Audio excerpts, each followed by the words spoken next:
വരുവാനായി വരവുണ്ടെന്നങ്ങനെ കേട്ടപ്പോഴേ നാളത്തെ പാൽനൊയമ്പു ഞാനും എടുത്തവളാണ് താകൃതേ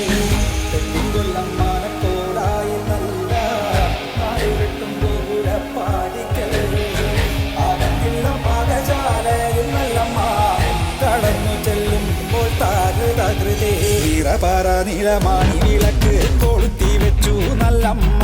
വെള്ളരി പുഷ്പങ്ങളെ കൊണ്ട് നല്ലമ്മ ആരിയറിയുന്നേ കർക്കിടക മാസത്തിൽ നല്ല കാരി വിട്ടി കരിപ്പൂരാടം ഉണ്ണികൃഷ്ണ ഗോപാല മകനെ പേർ വിളിച്ചമ്മ മീനമാസത്തിലെ അശ്വരി ഭരണി കാർത്തിക നാളിൽ പിറന്നളമ്മേ ശ്രീ ഗുരുന്റെ കണ്ണൻ കാളിയെന്നോ മനപ്പേർ വിളിച്ചമ്മ കൊല്ലം മാനക്കോലായിൽ നല്ല നാലുകെട്ടും ഗോപുരപ്പാടിക്കൽ